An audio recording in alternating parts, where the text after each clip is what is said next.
Γάμα Λυκείου, μάθημα προσανατολισμού, ανάπτυξη εφαρμογών σε προγραμματιστικό περιβάλλον. Βασικά στοιχεία πινάκων, ενότητα σχολικό 3.3, 9.1 έως και 9.4.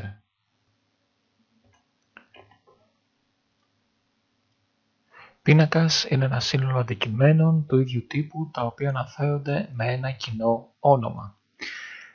Κάθε ένα από τα αντικείμενα που απαρτίζουν τον πίνακα λέγεται στοιχείο του πίνακα. Η αναφορά στα στοιχεία του πίνακα γίνεται με το όνομά του και ένα πλήθος δικτών.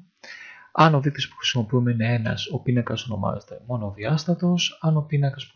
Αν οι δείκτες που χρησιμοποιεί ο πίνακας είναι 2, ο πίνακας ονομάζεται δυσδιάστατος και ούτω καθεξής.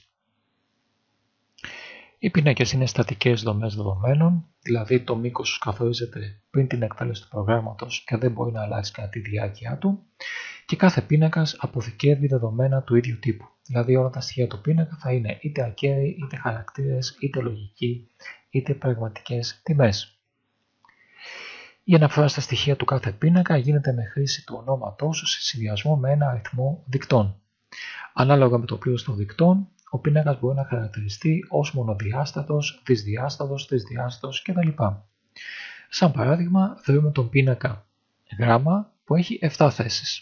Η αναφορά στην τέταρτη θέση του πίνακα γίνεται με τη χρήση του ονόματός του και το δείκτη. Άρα λοιπόν, όταν λέμε γράμμα θέση 4 χώρισε το νη, εννοούμε ότι στην τέταρτη θέση του πίνακα βάζουμε τον χαρακτήρα νη. Αντίστοιχα, όταν έχουμε πίνακα 2 διαστάσεων, η αναφορά σε κάθε στοιχείο του πίνακα γίνεται με 2 δείκτες, με τον δείκτη γραμμής και τον δείκτη στήλης. Άρα λοιπόν, αν θέλουμε να θέσουμε στην τρίτη γραμμή και έκτη στήλη την τιμή 35, λέμε θερμ 3,6 χώρισε το 35. Και ένας πίνακας 3 διαστάσεων, η αναφορά σε κάθε στοιχείο του γίνεται πια με 3 μεταβλητές, με 3 δείκτες, με τον δείκτη γραμμής, με τον δείκτη στήλης και τον δείκτη βάθους, σε εισαγωγικά.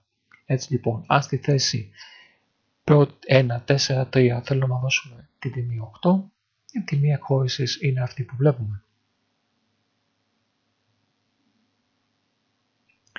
Πίνακες χρησιμοποιούμε όταν θέλουμε να διαχειριστούμε πολλά δεδομένα του ίδιου τύπου. Αν θέλουμε δηλαδή να δηλώσουμε τους μέσους όρους 10 μαθητών, δεν θα δηλώσουμε 10 διαφορετικές μεταβλητές, αλλά ένα πίνακα μέσο όρο με 10 θέσεις. Όταν θέλουμε να συνεχίσουμε τη μαζική επεξεργασία στα ίδια στοιχεία, έβρεση ελάχιστου στοιχείου, υπολογισμός αθροισμάτων κτλ.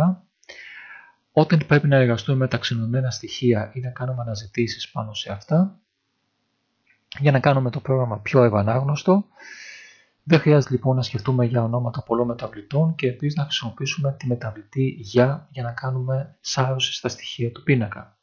Γενικά, αν τα δεδομένα που εισάγουμε σε ένα πρόγραμμα πρέπει να διατηρούνται στη μνήμη μέχρι το τέλος της εκτέλεσής του, τότε η χρήση των πινάκων βοηθάει ή συχνά είναι απαραίτητη για την επίλυση του προβλήματος.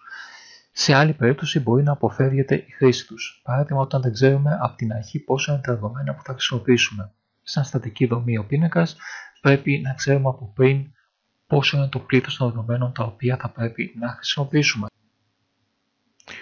Μειονεκτήματα των πινάκων. Οι πίνακες απαιτούν μνήμη. Κάθε πίνακας δεσμεύει από την αρχή του προγράμματος πολλές θέσεις μνήμης που μπορεί να τις χρησιμοποιήσουμε ή όχι. Σε ένα μεγάλο και σύνθετο πρόγραμμα, η άσκοπη χρήση μεγάλων πινάκων μπορεί να οδηγήσει ακόμα και σε δυναμία εκτέλεση του προγράμματος. Δηλαδή, η μνήμη που θα δεσμεύσουμε από αρχής μπορεί να μην επαρκεί από το διαθέσιμο υλικό του υπολογιστή μας. Δηλαδή, αν πούμε ότι ένα εκπαιδευτήριο έχει 100 μαθητές και στη διάρκεια εκτέλεση μιας εφαρμογής χρησιμοποιήσουμε 20 μαθητές μόνο, τότε στη μνήμη θα χρησιμοποιεί τη θέση για 100, είτε τις χρησιμοποιήσουμε είτε όχι. Οι πίνακες περιορίζουν τη δυνατότητα του προγράμματος. Είναι στατική δομή δεδομένων και το μέγεθός τους πρέπει να δηλώνεται από την αρχή του προγράμματος, το οποίο παραμένει υποχρεωτικό και σταθερό κατά την εκτέλεση ενός προγράμματος. Δηλαδή, αν θέλουμε να διαχειριστούμε κάποια λίστα με ονόματα, θα πρέπει να πούμε από την αρχή ότι η λίστα αυτή θα είναι, 500 ονόματα.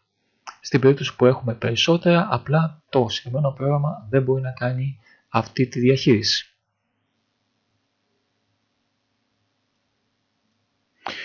Μερικές από τις τυπικές επεξεργασίες στα στοιχεία ενός πίνακα είναι ο υπολογισμός αθροισμάτων, η έβρεση του μέγιστου ή του ελάχιστου στοιχείου σε ένα πίνακα καθώς και σε ποια θέση βρίσκεται αυτός, η ταξινόμηση των στοιχείων ενός πίνακα, αναζητήσεις, συγχωνεύσεις δύο ή περισσότερων πινάκων, διαίρεση ενός πίνακα σε άλλους πίνακες και σχεδόν σε όλες τις επεξεργασίες του πινάκου χρειάζεται να εξετάσουμε το κάθε στοιχείο του πίνακα ένα προς ένα. Η διαδικασία αυτή λέγεται σάρωση του πίνακα και συνήθως γίνεται με κάποιες δομές επανάληψης για, ανάλογο τις διαστάσεις που έχει ο πίνακάς μας.